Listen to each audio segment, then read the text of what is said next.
Hey everyone, me Kevin here. Oh my gosh, Elon Musk apparently just leaked an email pausing all hiring worldwide. But beyond that, having a quote, super bad feeling about the economy and saying that Tesla needs to cut about 10% of its workforce.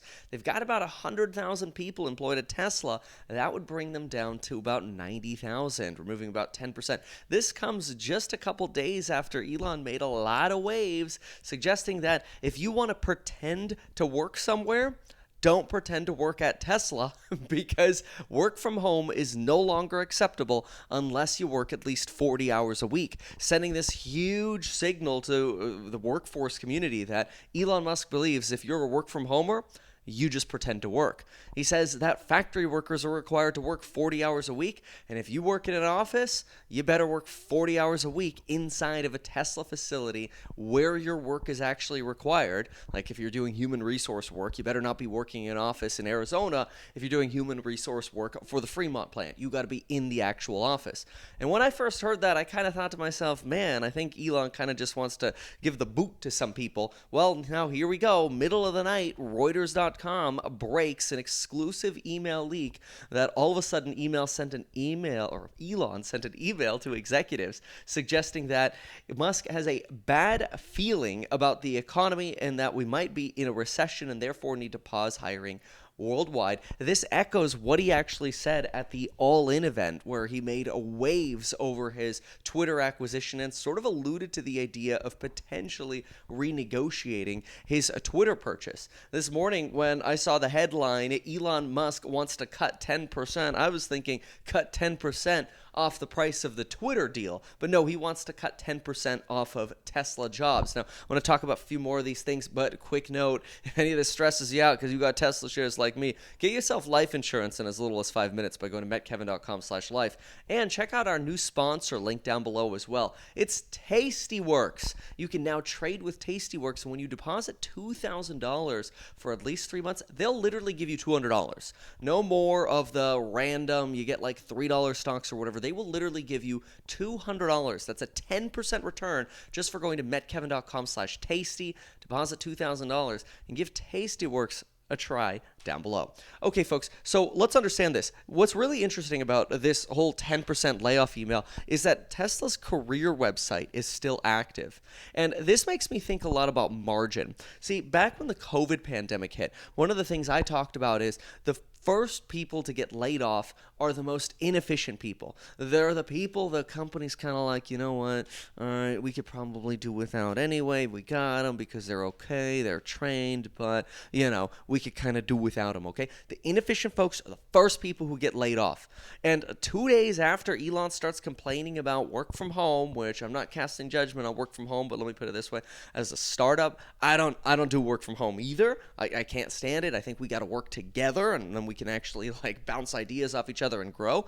For a startup, that's really important. And to some degree, to some degree, Tesla kind of still is a startup. So maybe I kind of share some of that sentiment with Elon. But the careers website is still up at Tesla, which I think is really, really interesting. That, wait a minute, why is the careers website up if they need to lay off 10% of their staff?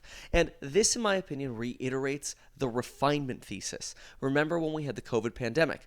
Companies laid off thousands of workers, and then what could they do after the temporary layoffs and furloughs? Oh, we'll just hire back the best. They lay off 10,000, they hire back 2,000. That's the super corporate way of filtering your workforce and actually increasing what?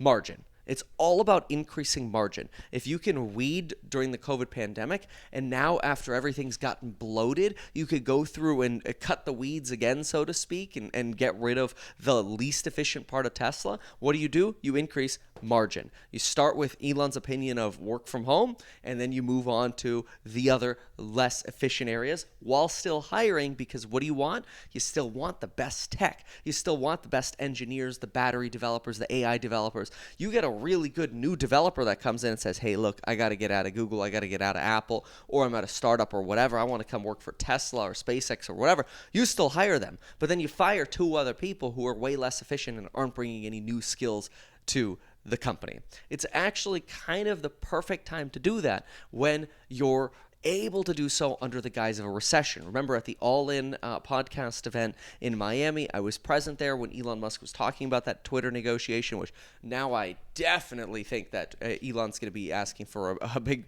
renegotiated price on Twitter. But at that All In event, he said that he believed we're probably in a recession right now. And this email today that's leaked from Elon, in my opinion, these Elon leaks are not unintentional. I kind of think Elon sends emails knowing that they're going to get leaked. And they're kind of like purposeful leaks to get the word out that, oh, this is, I guess, how we're announcing layoffs.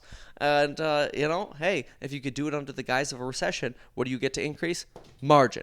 Everything's about increasing margin. So planned leak to increase margin. This is not good for the Twitter deal. I think it reiterates, A, more cuts to come for Twitter, but also, B, probably a lower price. They're still hiring because they still want the competitive advantage. So I don't expect that hiring freeze to actually be accurate. I think because the Reuters email suggested, let's freeze hiring worldwide. They get good apps.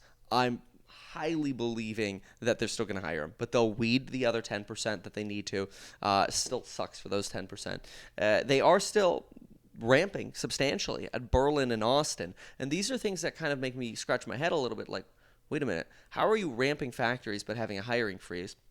A little confused by that, unless they've already hired the shifts that they need. But then I'm kind of like, but if you have so much demand, like at that all-in event where you said, oh, we might actually pause reservations for cars, which they ended up doing a few days later. They paused reservations for the Cybertruck because they're like, we have enough orders. I mean, some of the Model X's you're waiting 9 to 12 months for. Part supply chain constraints, part ramping constraints, and just part lots of demand, right? So they've got the demand, but then it seems like why during a ramp of 2 factories and this Indonesia battery EV plant that you're expecting to manufacture or expecting to build, where you're going to manufacture batteries and electric vehicles, why during these ramps and the potential opening of a new factory in Indonesia would you be freezing hiring? So little confused, not exactly sure how this is all going to play out, but Tesla stock, at least at the time of this recording, is down about 4% on this news.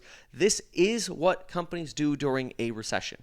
And this is why I've been believing since about February that, you know what, we're probably in a recession now. You get the cuts now. I really do believe that companies are, to some degree, misleading us, like when Apple's Tim Cook was asked 3 times during the last earnings call about demand. He just kept answering about supply. And it's like, wait a minute, what are you hiding from us? There's a demand problem on the horizon. I think Tesla's at least seeing issues in the entire economy. However, I've always believed that Tesla, at least to some degree, was insulated because they appeal to that higher income demographic. But, I mean, if you're going for a 10% cut and you're seeing warning signs in the economy that we're in a recession and things might get worse, Jamie Dimon talking about bracing for a hurricane, I don't know. They're seeing something, obviously, that we aren't. And it is cause for concern. Thanks so much for watching. Get life insurance, mettkevin.com/life. Make sure to go to mettkevin.com/tasty and at least get 10% on your $2,000. Link down below. And folks, we'll see you in the next one. Bye.